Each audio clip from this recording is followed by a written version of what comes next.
Eh bien, salut à tous et à toutes et bienvenue dans cette nouvelle review comics sur Justice League Saga numéro 4, qui est un numéro de 136 pages, donc comme tous les mois, avec les mêmes séries, Justice League, Justice League Dark, Justice League of America, Flash et Green Arrow. Donc tout d'abord, Justice League 21, scénario de Geoff Johns et dessin de Gary Frank.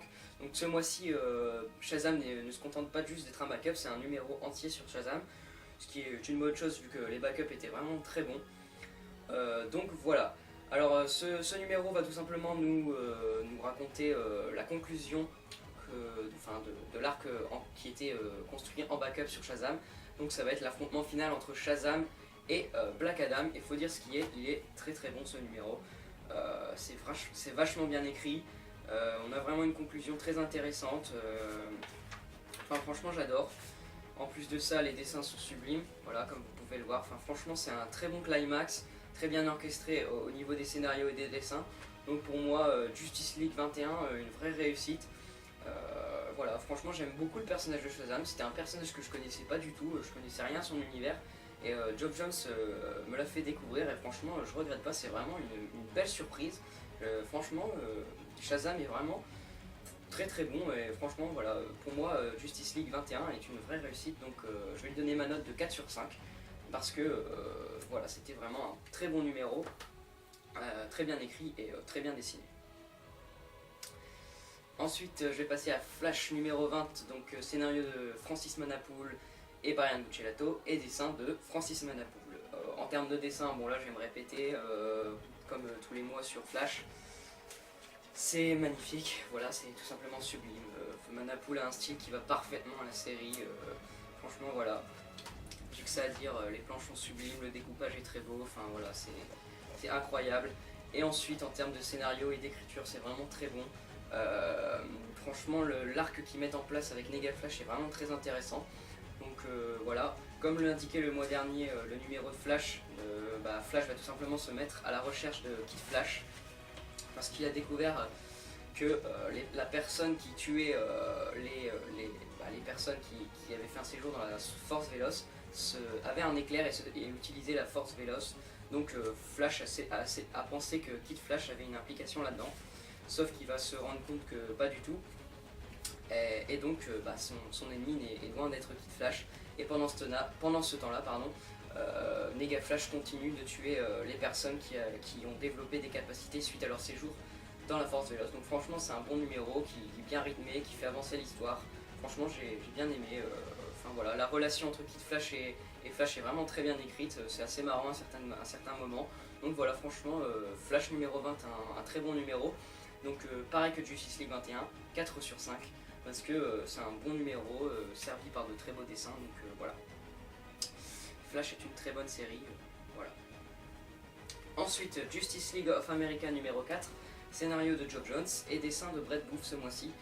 David Finch s'en va de la série si je ne me trompe pas.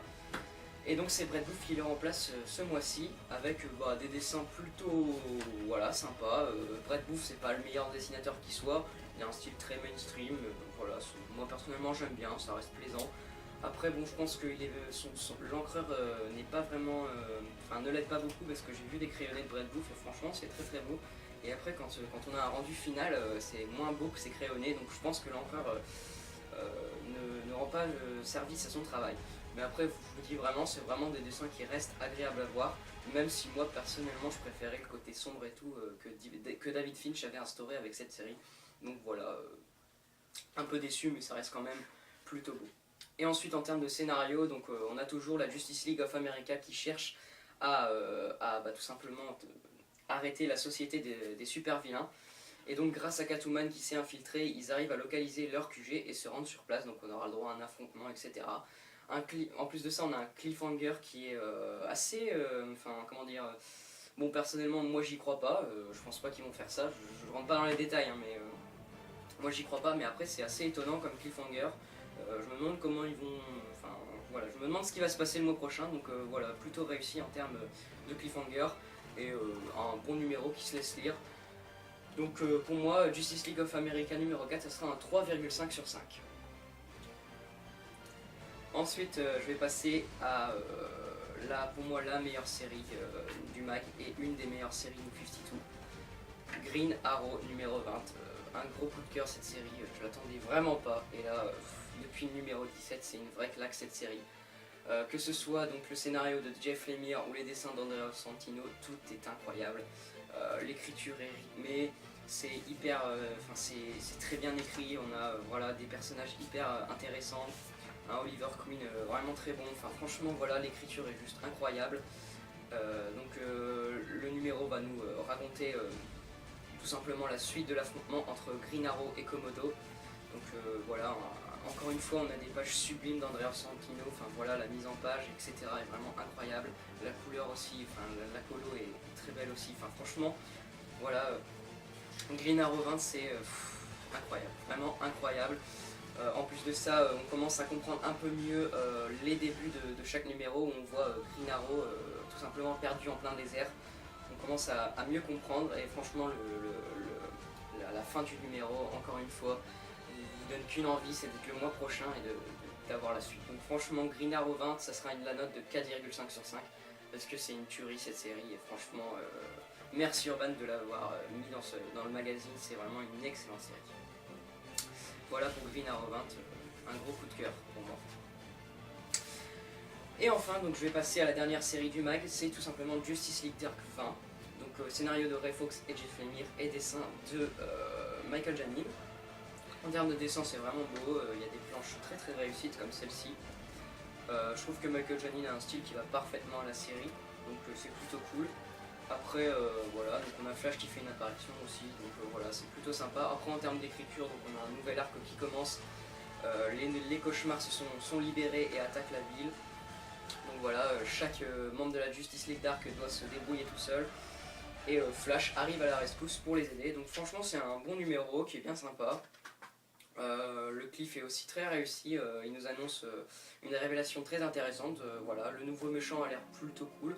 Donc franchement, Justice League Dark 20, enfin voilà, moi j'ai bien aimé. Après bon voilà, c'est pas la meilleure série du mag, mais ça reste quand même un très bon moment de lecture. Donc voilà, Justice League Dark 20 pour moi ça serait un 3,5 sur 5.